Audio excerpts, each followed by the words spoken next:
coal-filled trucks lining every lane of every road on TransLink's road network, or a line from the highway stretching from Vancouver to Thunder Bay, Honourable Speaker.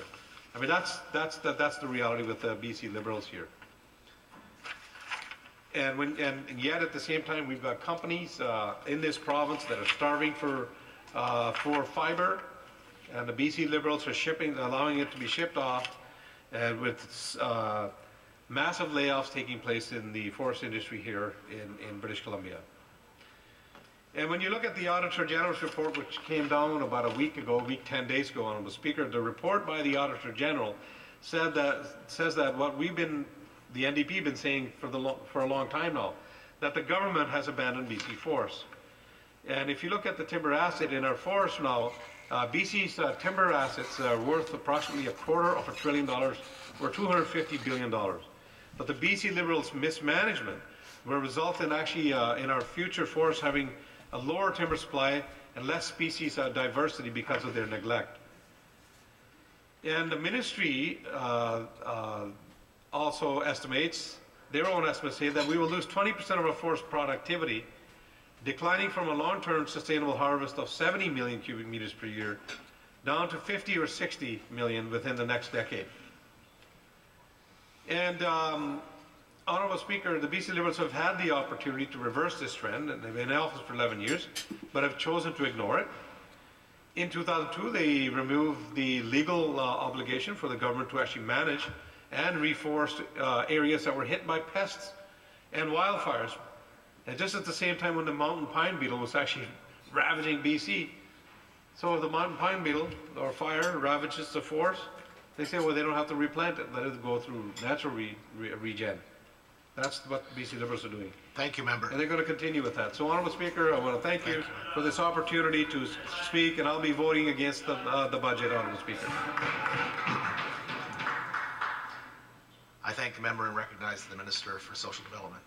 Thank you, Mr. Speaker. Thank you, Mr. Speaker. I'm pleased to take my place here today to talk in favour of Budget 2012, which I'm sure will not spark any great surprise. But what I would like to do, of course, Mr. Speaker, is bring back some optimism and some fact to the discussion here today.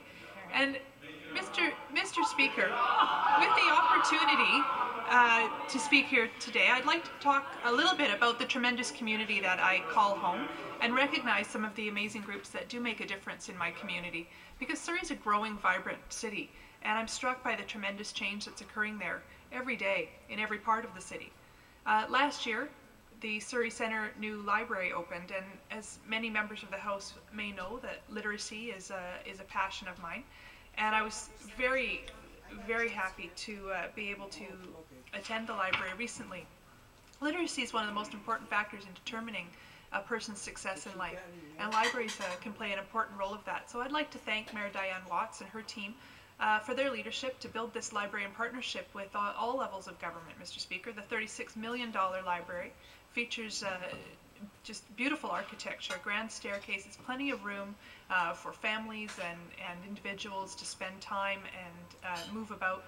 It's a very welcoming environment, Mr. Speaker, and it's part of what is a rapidly changing skyline in Surrey. But communities are made by people, Mr. Speaker, and we're fortunate to have many organizations and people in Surrey that are committed to improving the lives of their neighbours. And one of the organizations I'd like to mention is the Surrey Crime Prevention Society. Judy Higginbotham and her team of volunteers and staff spend countless hours every year preventing break-and-enters and car thefts and drug trafficking and other crime by supporting police initiatives and acting as eyes and ears in the community. They do a tremendous job, and they're assisted by a tremendous number of community partners, corporations, Mr. Speaker, local businesses that contribute greatly to the organization's success in their community, and they're of course able to do that because they're successful here in British Columbia under the watchful eye of this government in terms of business and corporate tax incentives and so on. And Mr. Speaker, very often their work goes unnoticed, both the work of the volunteers of the Crime Prevention Society, but also the work and the contributions of local corporations. And they deserve our praise and thanks for helping secure our neighborhoods. And I'd also like to note a few achievements in the business community this year in my area, Mr. Speaker, because so often what we hear from the other side of the House is doom and gloom. But the following Surrey businesses had an outstanding year last year. Healthy Berries Farms expanded their markets into the U.S. M&M Farms has been expanding rapidly and employed 30 more people last year than the year previous. CPX, which is Coastal Pacific Enterprises, has grown over the past 10 years, under the same period of time that this government has been in power, Mr. Speaker, from $2 million to $100 million in revenue. Mr. Speaker, they're having a very they've got a very profitable business. They are recognized as being one of the top employers. They've got fantastic records for their health and safety programs. They're truly a great employer, and it's a pleasure to have them operating in my riding, Mr. Speaker.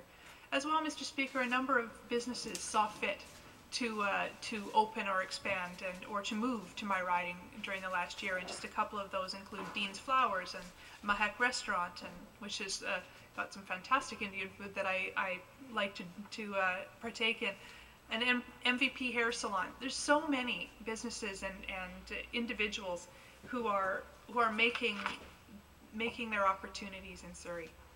And we all know as well that tomorrow we're going to be needing the youth of today to take on leadership roles. And I also would like to mention that this year we had the first Surrey Service Above Self Youth Awards in Surrey, put on by the Semiyama Rotary Club.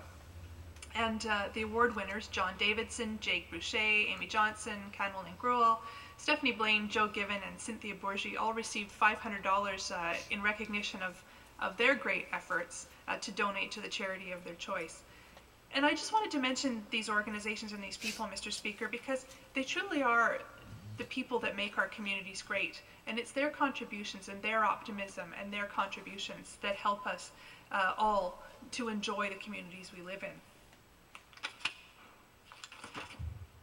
And as I gathered my thoughts for my response today, Mr. Speaker, I was reminded of the tremendous significance of this budget. More than any other government document, this budget touches British Columbians far and wide, old and young. It encompasses our province's aspirations and lays out a roadmap to reach them. And although many people will pay little attention to the province's budget, and certainly very few will read it in detail, the reality is that this is important to them. And our government is committed to ensuring that families feel supported and safe in their communities.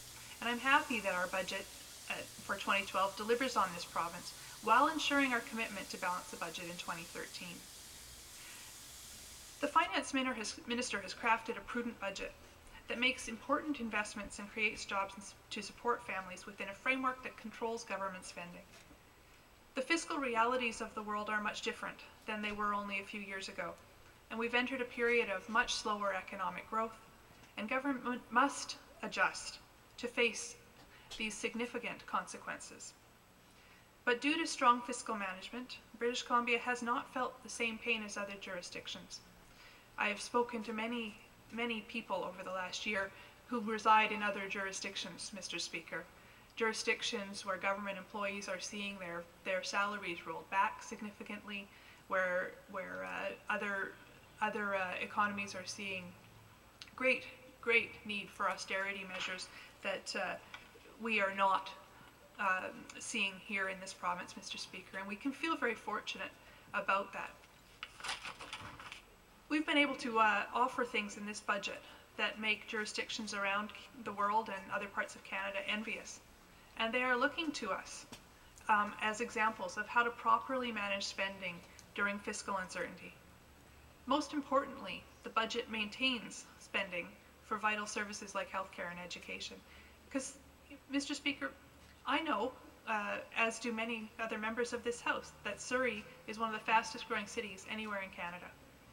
And, Mr. Speaker, I grew up in Delta, and not long ago in this, or not many minutes ago in this House, we heard the member for Delta North and and other members talk about how for years Surrey has been needing health care, and they talked as well about the need for the future and future needs in healthcare. But Mr. Speaker,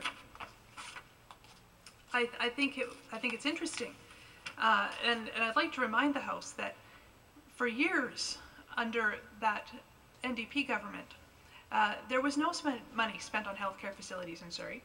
There were no additional nurses trained. There were no additional doctors trained to meet that growing and future demand. And in fact, Mr. Speaker, it's under this government, and in contrast, that we've doubled the number of doctors that we're training, and we're training hundreds more nurses. And Mr. Speaker, that's great news, because we're going to need them. We're going to need them to fill that $750 million worth of new healthcare investment in Surrey, in facilities like Surrey Memorial and the Jim Pattison Outpatient Centre. Mr. Speaker, we are seeing unprecedented investments in health across British Columbia, investments like in Abbotsford in the Cancer Centre, in other hospitals in other regions, here in Victoria, Mr. Speaker. And the reality is that that's important spending, and I'm proud to be part of a government that has taken it upon itself to make those very significant investments. Surrey's growth is unprecedented, really, and that also places tremendous pressures on our school districts. It's no big surprise that with 1,000 new residents a month, enrollment in schools is also a constant challenge and growing constantly. I'm proud that this budget protects education funding and commits dollars towards new schools. Working with the Surrey School Board, we've committed funding to alleviate overcapacity pressures by expanding existing schools, building new ones, and purchasing land for future ones. The list of facilities is long. There are new elementary schools to be built in South Newton, in my neighborhood, Mr. Speaker, and in East Clayton. Fraser Heights Secondary and Panorama Ridge, which is also in my riding, will receive additions. 4 parcels of land will be acquired for 2 new secondary and elementary schools in Clayton and Grandview Heights. And this is both exciting news for families in Surrey and necessary news, and kids are going to benefit from these projects. And not only will new schools and additions add to our community, but they add in that jobs are created through the development of these projects. Mr. Speaker, our government is keenly aware, though, that we don't spend time in our communities because, or in healthcare or in education facilities for any other reason than we need them. But where our hearts are is in our homes, and families are important to this government, as is home ownership and making home ownership a priority. So the $10,000 first-time new home buyers credit that's included in Budget 2012 is going to help more young families get into that first home.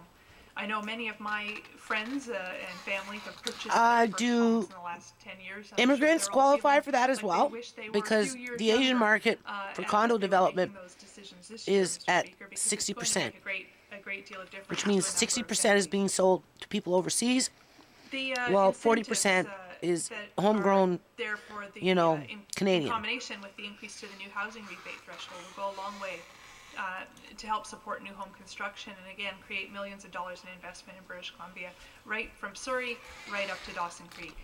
A shanty home while many families are trying to get into their first is home, there's also $500,000. Mr. Speaker, The home itself might only be worth $150,000 the rest of its land. And retirees also face challenges in their homes. And So there's only a few number of people that can qualify for this program that they have. Reduce the cost of maintaining them in their homes longer, Mr. Speaker, which is good for all of us. It's good for our communities. I am keenly aware of the concerns of families and young couples, and also of seniors. And I'm delighted that this budget delivers benefits that they'll feel in their pocketbooks.